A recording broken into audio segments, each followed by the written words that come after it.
Hello student, तो स्वागत है आपका हमारी सीरीज में जो कि है नीट के स्टूडेंट के लिए वेरी वेरी स्पेशल। इसमें हम डिस्कस करने वाले हैं चैप्टर के सारे इंपॉर्टेंट फॉर्मूलाज और उनसे रिलेटेड कंसेप्ट। तो बने रहिए हमारे साथ। शुरू करते हैं आज का टॉपिक जो है काइनेमेटिक्स। तो let us start with the kinematics. तो काइनेमेटिक्स में दो पार्ट हैं, एक है 1D एक है 2D। तो आज हम डिस्कस करने वाले हैं पहले 1D वाला, है ना। 1D वाला पार्ट डिस्कस कर रहे हैं। तो सबसे पहले जो स्टार्टिंग होती है चैप्टर की वो डिस्टेंस और डिस्प्लेसमेंट से होती है। यहाँ पे फटाफट चलेंगे हम लोग।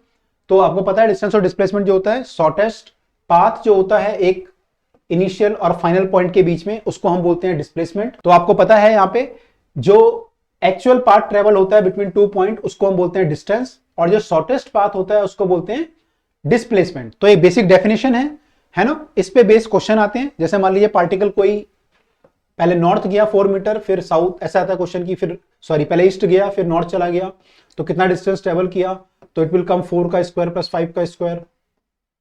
तो ये आपका डिस्प्लेसमेंट है, शॉर्टेस्ट पाथ। और ये टोटल अगर 4 प्लस 5 9 करें तो ये आपका डिस्टेंस ट्रेवल्ड है। तो ऐसे क्वेश्चन आते हैं। या फिर मान लो कोई सर्कल में मूव कर रहा है, तो सर्कल में अगर कोई मान लो यहां से मूव करके यहां तक आया तो डिस्टेंस ट्रेवल आपका ये पूरा हो जाएगा। तो ये सरकमफ्रेंस का आधा हो जाएगा, यानी पाई आर हो जाएगा। तो डिस्टेंस ट्रेवल यहाँ पे कितना हो जाएगा, पाई आर। लेकिन आपसे पूछा डिस्प्लेसमेंट कितना हुआ, तो मान लो ये सेंटर है, तो ये डिस्प्लेसमेंट आपका शॉर्टेस्ट पाथ होगा which is r plus r, यानी कि 2r। तो ये भाई डिस्प्लेसमेंट हो गया और ये हमारा डिस्टेंस हो गया, है ना जी। तो दोनों को हम लोग निकाल सकते हैं। तो ऐसे कई सारे क्वेश्चन बनते हैं यहाँ पे, तो वो आप लोगों को देखना पड़ेगा। मैंने आपको ब्रीफ बता दिया, हम लोग यहाँ पे रिवीजन कर रहे हैं क्योंकि फिर हमारी इक्वेशन मोशन आती है। इक्वेशन ऑफ मोशन हमारी 4 इक्वेशन है, 3 तो आपको पता ही है सब लोगों को, और चौथी भी आप लोगों ने पढ़ी होंगी ज्यादातर लोगों ने। एस nth की जो होती है u plus a by 2n-1। ये किसी पर्टिकुलर nth सेकंड में, मान लो फर्स्ट सेकंड या सेकंड सेकंड या थर्ड सेकंड या फोर्थ सेकंड में, किसी भी सेकंड में एक डिस्प्लेसमेंट कितना ट्रेवल किया पार्टिकल ने एक पर्टिकुलर सेकंड में, है ना। एक सेकंड में कितना डिस्प्लेसमेंट ट्रेवल किया वो यहां से आता है। अगर उसने पूछा कि 4 सेकंड में कितना किया, 4 सेकंड में कितना डिस्टेंस ट्रेवल किया, तो ये वाला फॉर्मूला यूज करेंगे। अगर बोला फोर्थ में कितना किया तो ये वाला यूज करेंगे। तो ये फर्क है दोनों में, ठीक है। तो ये 3 इक्वेशन है। s equal to u t plus half t square, v equal to u plus a t, v square minus u square equal to 2s, है ना। यहाँ पे सबको पता है v और u क्या है। u इनिशियल स्पीड वेलोसिटी है, v फाइनल वेलोसिटी है, a हमारा एक्सेलेरेशन है। अब यहाँ पे इंपॉर्टेंट है s क्या है, तो s हमारा यहाँ पे डिस्प्लेसमेंट है। s क्या है हमारा, डिस्प्लेसमेंट, है ना। तो कोई पार्टिकल अगर मान लो आपका आगे ऐसे गया और फिर वापस आ गया, तो इसमें जो s होगा वो ये होगा, इनिशियल और फाइनल पॉइंट के बीच की दूरी को, डिस्प्लेसमेंट को s बोलेंगे, ठीक है। तो ऐसा क्वेश्चन में ध्यान रखना है। अगर ऐसा कोई होता है आपका रिवर्स होता है पाथ कहीं पे, तो डिस्प्लेसमेंट फिर ये आता है इक्वेशन से, यही चीज आएगी s, है ना। आपका पूरा अगर आपको s निकालना है तो फिर आपको कुछ और तरीके से निकालना पड़ेगा। अदरवाइज आपका इक्वेशन अगर आप डायरेक्ट यूज करोगे तो हमारा ये निकल के आ जाएगा सीधा सीधा, है ना। अच्छा, इसका फायदा भी है कई बार। फायदा क्या है, जैसे मान लो आपने कोई ऐसे एक क्वेश्चन आता है कि आपने ब्रिज से पत्थर फेंका ऊपर, फिर वो नीचे जाके रिवर में हिट किया, तो बताओ इतने टाइम में हिट किया, तो बताओ ब्रिज की ऊंचाई कितनी है। तो यहाँ पे जो ये है ना, स्टोन देखो पहले यहाँ पे था और फाइनली यहाँ पे आया, तो इसका जो डिस्प्लेसमेंट हुआ स्टोन का यहां से यहां तक हुआ, ये डिस्प्लेसमेंट s है। तो इस फॉर्मूले में हम डायरेक्टली s पुट कर सकते हैं, या फिर हमें अगर s इसकी हाइट निकालनी है ब्रिज की तो डायरेक्टली आ जाएगी, क्योंकि ये हाइट है ब्रिज की, यहां से s इक्वल टू h है, ये h है इसका हाइट। तो डायरेक्टली अगर आपको टाइम पता है पूरा टाइम, तो अगर आप t पुट करोगे तो डायरेक्टली आपका h आ जाएगा। तो आपको यहाँ पे 2 बार यहां से यहां फिर यहां से यहां करने की जरूरत नहीं है, एक बार में डायरेक्ट करोगे तो आपका डिस्प्लेसमेंट, क्योंकि होता ही डिस्प्लेसमेंट है, तो आपका डायरेक्ट ये h आ जाएगा यहाँ पे। तो अगर आप ढंग से यूज करेंगे इसको तो काफी हेल्पफुल भी है। लेकिन अगर ऐसा कुछ आ गया तो थोड़ा सा अलर्ट भी रहिएगा, ऐसा ना हो पता चला कि आपसे डिस्टेंस पूछा और आपने s निकाल लिया, डिस्प्लेसमेंट निकाल लिया और वो गलत आंसर आ गया। तो ये चीज सब लोग ध्यान रखेंगे। ओके, चलिए, आई होप सबको पता होगा ये वाला फॉर्मूला जो है एस nth का, ये भी थोड़ा सा प्रैक्टिस कर लीजिएगा 2-4 क्वेश्चन, ठीक है, क्योंकि ये भी कुछ बच्चों को डाउट रहता है। अब आ गया ये ग्रेविटी वाले थ्रो। ग्रेविटी अगर हम फेंकेंगे तो ग्रेविटी में वर्टिकल, अगर हम किसी को अपवर्ड फेंकते हैं तो कितनी हाइट तक जाएगा, तो अगर आप यू स्पीड से फेंकोगे तो कितनी हाइट तक जाएगा वो, तो आपको पता है फॉर्मूला, प्रोजेक्टाइल में आप लोग पढ़ चुके होंगे, you square sine square theta by 2g। तो यहाँ पे थीटा जो है आपका 90 हो जाएगा, तो यू स्क्वायर बाई 2g हो जाएगा फॉर्मूला। तो h आपकी जो आएगी, ये हाइट जो आएगी आपकी यू स्क्वायर बाई 2g आएगी, ठीक है। आपसे पूछे टाइम ऑफ फ्लाइट कितना होगा, टाइम ऑफ फ्लाइट यानी कि ऊपर जाने का और नीचे आने का पूरा टाइम कितना लगेगा, तो आपको पता है formula 2u sine theta by g होता है। साइन थीटा यहाँ पे 90 हो जाएगा, तो थीटा अगर 90 हो गया तो 2u/g हो जाएगा पूरा टाइम। और केवल अगर यहां से यहां तक का पूछिए आपसे तो u/g होगा। तो u/g ये वाला टाइम हुआ और u/g नीचे आने का टाइम हुआ। टोटल टाइम आपका हो गया 2u/g। This is your time of flight. तो कई बार ये इंपॉर्टेंट होता है आपके लिए कि आपको अगर टाइम निकालना है तो you can find the time. Okay, आगे चलते हैं। यहां पे u जो है ये वाली स्पीड थी आपकी। ओके, चलिए नेक्स्ट है वेलोसिटी।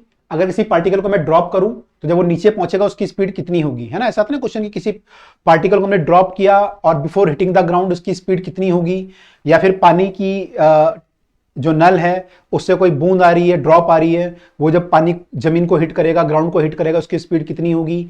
या फिर किसी स्टोन को आपने कहीं से फेंका तो उसकी स्पीड, इनिशियल स्पीड 0 है, तो जब हिट करेगा ग्राउंड को तो कितनी स्पीड। ऐसे कोई भी क्वेश्चन अगर आते हैं तो that case v equal to v² - u² equal to 2s use करोगे आप, और u आपका वहां पे क्या होगा, 0 होगा, है ना। कई बार आपको u पता नहीं होता, तो अगर आपने ड्रॉप किया तो उसमें u जो है 0 होता है ना।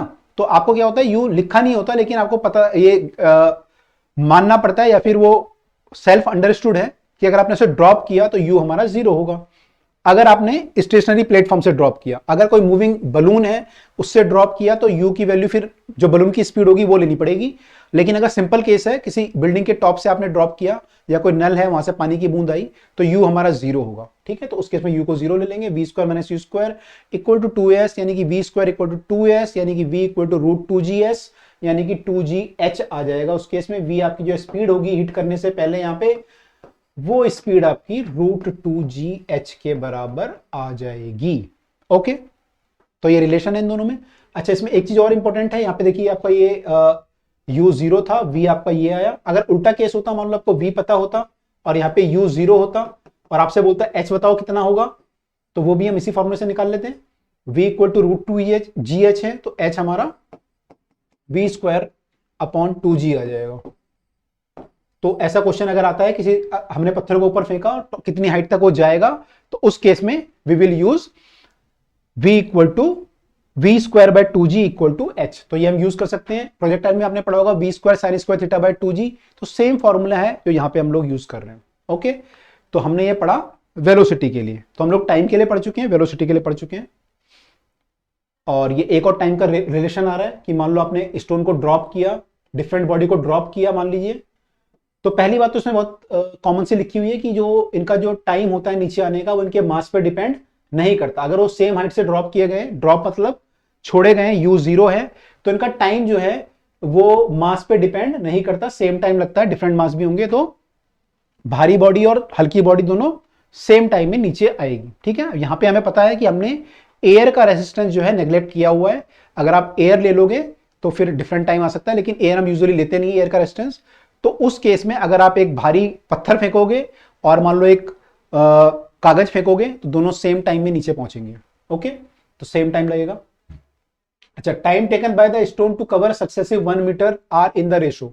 मान लो मैंने कोई स्टोन छोड़ा और ये मान लो 10 मीटर ऊपर है, तो इसने पहले मान लो 1 मीटर ट्रेवल किया, फिर 1 मीटर ट्रेवल किया, फिर 1 मीटर ट्रेवल किया, तो इनका टाइम का रेशो क्या आएगा। तो इनका टाइम का जो रेशो आएगा वो हमारा इस रेशो में आएगा, √1 रेशो √2 - √1, √3 - √2, अगला क्या आएगा, √4 - √3, फिर √5 - √4। तो इस रेशो में इनका ये टाइम T1 T2 T3 का जो रेशो आएगा वो इस रेशो में आएगा। ठीक है, ये भी हम इक्वेशन ऑफ मोशन से निकाल सकते हैं। ओके, अच्छा एक चीज और देखिए, आप जब स्टोन नीचे आएगा तो स्पीड उसकी बढ़ेगी, स्पीड अगर बढ़ेगी तो टाइम कम लगेगा, तो ये वाला टाइम ऑब्वियसली कम होगा इससे, और ये वाला टाइम इससे कम होगा, तो सबसे ज्यादा टाइम ये होगा, उससे कम ये होगा, फिर ये कम कम घटता जाएगा। तो सेम 1 मीटर के लिए टाइम आपका घटता जाएगा। तो ये रेशो आप देखोगे तो ये वैल्यू कम होती जाएगी।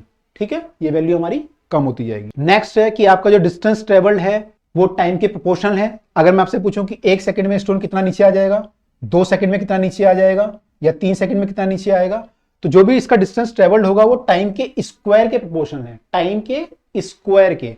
तो 1 सेकंड में अगर उसने डिस्टेंस ट्रेवल किया तो वो 1 के स्क्वायर के प्रोपोर्शन आएगा, क्योंकि s equal to ut plus half at square, u आपका 0, तो s equal to half gt square, और g आपका कांस्टेंट है, g तो आपका कांस्टेंट ही रहेगा, तो आपका s आ जाएगा 5t स्क्वायर, g/2 कितना हो जाएगा, 5 हो जाएगा, 5t स्क्वायर। तो s प्रोपोर्शनल टू टाइम आ जाएगा, टाइम का स्क्वायर। तो 1 सेकंड में इतना डिस्टेंस ट्रेवल करेगा। मैं आपसे 2 सेकंड दे दूं अगर, तो आप बोलोगे 2 का स्क्वायर कर लो, 4 कर लो, उतना डिस्टेंस ट्रेवल आ जाएगा, है ना। तो ये जो डिस्टेंस है ये टी स्क्वायर के प्रोपोर्शनल आता है इस केस में, ठीक है। तो ये भी इक्वेशन ऑफ मोशन से ड्राइव हुआ है। अगर आपको इक्वेशन ऑफ मोशन बिल्कुल सॉलिड है तो फिर इन सब की जरूरत ज्यादा आपको नहीं पड़ेगी, अदरवाइज अभी शॉर्टकट के लिए याद रख सकते हैं। फिर है आपका distance travel in nth second. nth second मतलब फर्स्ट सेकंड। मान लो मैं आपसे बोलूं फर्स्ट सेकंड कब स्टार्ट होगा, t इक्वल टू 0 से t इक्वल टू 1 तक फर्स्ट सेकंड माना जाएगा। t इक्वल टू 1 से t इक्वल टू 2 तक को हम बोलेंगे, इसको फर्स्ट सेकंड बोलेंगे, इस वाले को बोलेंगे हम सेकंड, और t इक्वल टू 2 से t इक्वल टू 3 को बोलेंगे third second, and so on. तो अगर मैं आपसे डिस्टेंस ट्रेवल पूछूं तो इनका जो रेशो आएगा वो क्या आएगा, है ना, एक एक सेकंड में कितना डिस्टेंस ट्रेवल करेगी बॉडी। तो ये डिस्टेंस ऑब्वियसली ज्यादा होगा क्योंकि इसकी स्पीड बढ़ती जा रही है बॉडी की, तो सेकंड वाला डिस्टेंस ज्यादा होगा, ये वाला और ज्यादा होगा। टाइम तो सेम है, 1 सेकंड लग रहा है, लेकिन वेलोसिटी बढ़ती जा रही है तो डिस्टेंस भी बढ़ता जाएगा। तो 1 सेकंड में ज्यादा डिस्टेंस ट्रेवल करेगा, ये इससे ज्यादा ये होगा, इससे ज्यादा ये होगा। तो इनका जो रेशो आएगा s इक्वल टू, इस बार कौन सी इक्वेशन यूज करेंगे, fourth equation, s equal to u plus a by two 2n minus 1, जो हमने भी पढ़ी थी ये वाली। u यहाँ पे 0 हो जाएगा तो s equal to g by two 2n minus 1। g by two तो कांस्टेंट है, 2n माइनस 1, n की वैल्यू हम पहले 1 पुट करेंगे तो 2 माइनस 1 यानी 2 हो जाएगा, 2 में से 1 गया 1, फिर n की वैल्यू 2 पुट करेंगे तो 2 दूनी 4 में से 1 गया 3, तो पहले 1 आएगा, फिर 3 आएगा, फिर 5 आएगा, फिर 7 आएगा, एंड सो ऑन। तो इनका जो डिस्टेंस ट्रेवल का जो रेशो आएगा वो 1:3:5:7 एंड सो ऑन जो है आपका आ जाएगा, ठीक है। तो ये भी हम कर सकते हैं। अगेन आपकी अगर इक्वेशन ऑफ मोशन आपने किया हुआ है तो वहां से कर लीजिए, अदरवाइज से याद कर लो सीधा, है ना। अगर टाइम कम है तो अब याद कर लो। अच्छा, उसके बाद आपके कुछ क्वेश्चन आते हैं जिनमें एक्सेलेरेशन वेरिएबल होता है। तो जब एक्सेलेरेशन वेरिएबल होता है तो we can not use any of the 4 equation जो हमने पढ़ी हैं, वो सब कांस्टेंट एक्सेलेरेशन के लिए वैलिड है। We can not use any of the 4 equation if your acceleration is variable, ठीक है। एक्सेलेरेशन वेरिएबल मतलब ए आपका मान लो ऐसे दे दिया 2t प्लस 5, या फिर a equal to 4s plus 7। तो यहाँ a जो है वो टाइम पे डिपेंड कर रहा है, या a जो है डिस्टेंस पे डिपेंड कर रहा है। तो यू कैन नॉट से कि एक्सेलेरेशन इज कांस्टेंट, वो चेंज हो रहा है बार बार, ठीक है। तो हम लोग क्या करेंगे, फिर basic fundamental definition of the acceleration use करेंगे। a क्या होता है हमारा, dv बाई dt होता है। तो a हमारा dv बाई dt होता है। तो यहां से अगर हम v निकालना चाहते हैं तो v equal to a dt आ जाएगा। तो अगर हमें रिलेशन v a और t में निकालना है, जैसे कि यहाँ पे रिलेशन था a और t में, अगर हमें v निकालना होता तो हम ये यूज कर लेते हैं dv equal to a dt, और इसको फिर इंटीग्रेट वगैरह करके v की वैल्यू निकाल लेते, है ना। यहाँ पे a की वैल्यू पुट करते, a equal to 2t plus 5 into dt करते, फिर इंटीग्रेट करते, तो आपका dv होता, इसका लिमिट आता टाइम का मान लो 0 से t तक आता लिमिट। यहाँ पे जब पुट करते हैं आप 2t प्लस 5 तो इसका लिमिट आता 0 से 5, इंटीग्रेशन आप लोगों ने पढ़ ही लिया होगा, इसको इंटीग्रेट कर लेंगे तो आपका v का जो लिमिट है, मान लो v 0 से लेके v तक वेरी किया तो हम v निकाल लेंगे यहाँ से, ठीक है। अच्छा, कई बार क्या होता है a हमारा s के टर्म में दिया होता है, तो फिर हम क्या करेंगे, इस वाली इक्वेशन को थोड़ा सा और मॉडिफाई करेंगे। आपको पता है मॉडिफाई करते हैं हम लोग इसको, dv बाई dt को मल्टीप्लाई करते हैं, ds बाई ds मल्टीप्लाई और डिवाइड करते हैं। अब ये चीज आपकी क्या हो जाएगी, ds बाई dt को क्या बोलेंगे, v बोलेंगे, तो ये हो जाएगा v dv बाई ds, ठीक है जी। तो ये आ गया। अब क्या रिलेशन आ गया, ये a v और s में रिलेशन आ गया। तो जैसे यहाँ पे a आपका s के टर्म में दिया हुआ था, तो इसको यहाँ पुट कर दो, मान लो 4s प्लस 5, 4s प्लस 7 दिया हुआ है ना, इंटू ds को यहाँ ले आते हैं। तो देखो a की वैल्यू पुट कर दी मैंने, ds को मैं यहाँ ले गया, इक्वल टू क्या आ गया, v dv।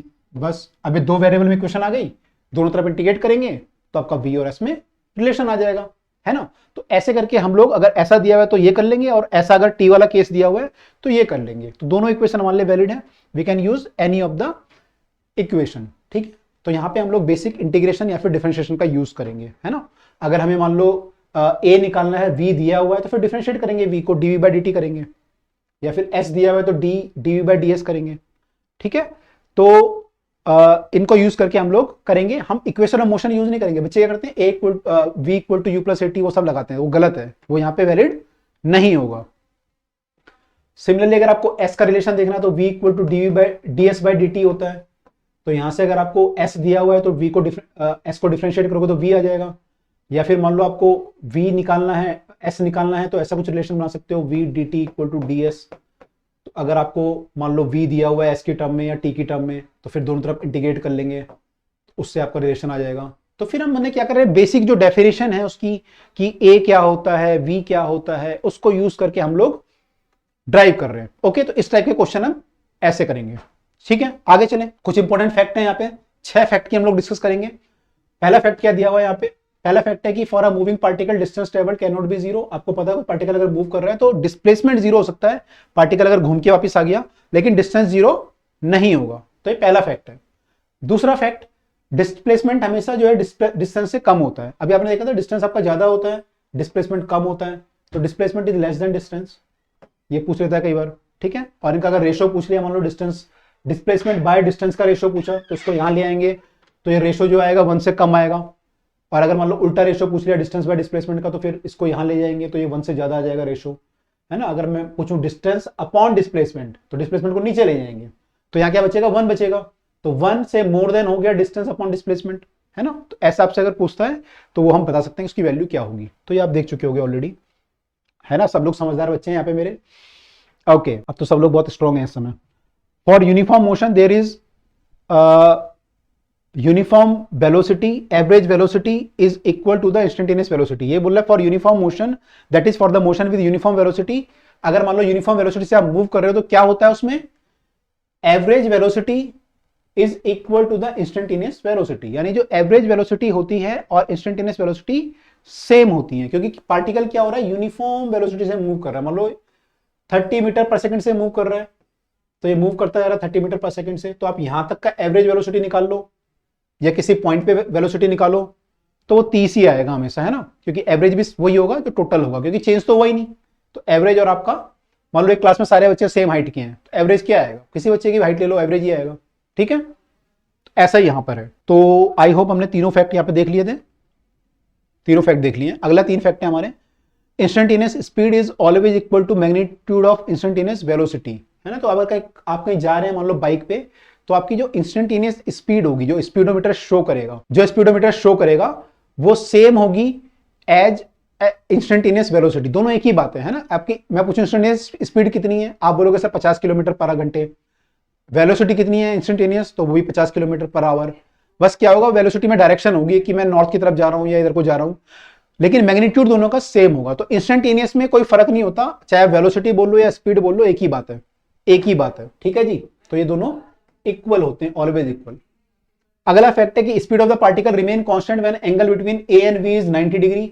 तो आपने केस देखा होगा सेंटीपिटल एक्सेलरेशन वाले जो केस होते हैं यूनिफॉर्म सर्कुलर मोशन में, तो आपकी स्पीड हमेशा कांस्टेंट रहती है। तो इस केस में एंगल 90 डिग्री होता है, स्पीड हमेशा कांस्टेंट रहती है। ये स्पीड कम कब होती है, जब एंगल आपका 90 से ज्यादा हो जाए, जब आपका एक्सेलरेशन जो है कुछ ऐसा हो जाए, तो इसका जो कंपोनेंट है वो इधर को बनेगा, वो स्पीड को कम कर देगा। तो इस केस में स्पीड आपकी कम हो सकती है। ठीक है, तो ये फैक्ट बहुत इंपॉर्टेंट नहीं है, बाकी फैक्ट आप थोड़ा ध्यान रखेंगे। तो ये कुछ इंपॉर्टेंट फैक्ट थे। ओके जी, आगे चलें। एवरेज वेलोसिटी, ऐसे क्वेश्चन बहुत आते हैं कि आपका कोई पार्टिकल है, वो उसने जो है जब ट्रेवल कर रहा था तो आधा डिस्टेंस ट्रेवल किया कुछ स्पीड से, आधा कुछ और स्पीड से ट्रेवल किया, बताओ उसकी एवरेज स्पीड क्या होगी, बताओ उसकी एवरेज स्पीड क्या होगी। मान लो उसने आधा डिस्टेंस ट्रेवल किया 40 किलोमीटर पर आवर से और आधा ट्रेवल किया 60 किलोमीटर पर आवर से, सबने किया होगा क्वेश्चन, बहुत कॉमन क्वेश्चन है ये, है ना। तो 40 किलोमीटर पर आवर से आधा डिस्टेंस ट्रेवल किया, मान लो ये x और ये भी x, आधा आधा मान लो, या x/2 मान लो, आपकी मर्जी है। तो बताओ कि कितनी उसकी एवरेज वेलोसिटी होगी। तो एवरेज वेलोसिटी हमारी जो होती है टोटल डिस्टेंस बाय टाइम होती है। तो इसके इसमें टोटल डिस्टेंस आपका 2x है, टाइम दिया नहीं हुआ यहाँ पे, तो टाइम निकाल लेंगे। तो यहाँ पे कितना टाइम लगेगा, डिस्टेंस आपका x है, स्पीड 40 है, तो टाइम लगेगा x/40, और यहाँ पे कितना टाइम लगेगा x/60, तो टोटल टाइम कितना लग गया, इतना टाइम लग गया। तो total distance by total time, अगर आप सॉल्व करोगे इसको, एलसीएम लेके x कट जाएंगे आपके, तो आंसर आपका 48 आ जाएगा। ठीक है, तो बेसिक तो तरीका यही है, अगर कोई भी क्वेश्चन आता है तो बेसिक तरीका यही है, total distance by total time. अब अगर डिस्टेंस नहीं दिया तो डिस्टेंस को मानना पड़ेगा या निकालना पड़ेगा, टाइम नहीं दिया तो उसे मानना पड़ेगा या निकालना पड़ेगा। अदरवाइज अगर ऐसा क्वेश्चन है कि आधे आधे डिस्टेंस वाला जो क्वेश्चन हमने भी किया, इसके लिए शॉर्टकट फॉर्मूला ये है 2v1v2 divide by v1 plus v2। यानी कि यहाँ पे हमें v1 v2 कितना दिया था 40, तो 2 इंटू 40 इंटू 60, 40 और 60 दिया था, और डिवाइड बाय 40 प्लस 60, इसको सॉल्व करोगे तो ये भी 48 आ जाएगा। ठीक है, तो ये डायरेक्ट फॉर्मूला दिया हुआ है, otherwise this is the basic concept. तो जो आपको अच्छा लगे वो याद करें। सेकंड, अगर मान लो केस ऐसा आ गया, इसमें तो दिया था कि आधा आधा डिस्टेंस ट्रेवल किया, उसने बोल दिया कि आधे टाइम वो इसी स्पीड से चला 40 की, और आधे टाइम चला 40 की स्पीड से, 60 की स्पीड से, तो बताओ एवरेज कितना होगा। तो इस केस में यार, इस केस में क्या हमें डिस्टेंस नहीं मालूम, तो हम डिस्टेंस निकालेंगे। डिस्टेंस कितना हो जाएगा, टाइम हमें मालूम है, टाइम हमारा t प्लस टी है, टोटल टाइम हमारा t प्लस टी है, डिस्टेंस कितना है, तो यहाँ 40 की स्पीड है और t टाइम चला, तो कितना डिस्टेंस ट्रेवल किया, 40 इंटू टी करेगा, तो यहाँ 40 इंटू टी हो जाएगा। यहाँ पे कितना ट्रेवल करेगा, 60 इंटू टी। तो ये फॉर्मूला आपका जो बन जाएगा वो बन जाएगा 40 प्लस 60, मैं ऐड नहीं कर रहा अभी, टी से टी कट जाएगा, नीचे 2t आएगा तो 2 बचेगा। तो यहाँ पे जो एवरेज स्पीड आपकी आई 40 प्लस 60 बाय 2 आई। तो यहाँ पे सिंपल जो एवरेज होता है, जैसे इनिशियल और फाइनल का एवरेज, वैसी फॉर्मूला बन गया। तो यहाँ पे जो फॉर्मूला है वो v प्लस यू बाय 2 हो जाएगा, है ना, v प्लस यू बाय 2, ऐसा फॉर्मूला हो जाएगा।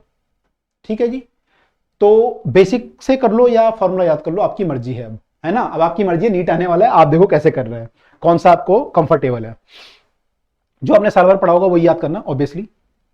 अच्छा, एक और बात क्या दी हुई है कि average velocity is this but in case of uniform acceleration. अगर आपका यूनिफॉर्म एक्सेलेरेशन, जैसे मान लो स्टोन को ड्रॉप किया, या कोई रेलगाड़ी कांस्टेंट एक्सेलेरेशन से एक्सेलेरेट हो रही है या रिटार्ड हो रही है, तो उस केस में acceleration is uniform, constant acceleration, मान लो 5 मीटर पर सेकंड स्क्वायर है या 9.8 मीटर पर सेकंड स्क्वायर, तो कांस्टेंट एक्सेलेरेशन अगर हो तो एवरेज स्पीड हमारी सिंपल एवरेज से आ जाती है, उस केस में सिंपल एवरेज से आ जाती है। आप निकाल के देख लेना, सेम आएगा। ओके, तो ये एवरेज वेलोसिटी और स्पीड के क्वेश्चन है।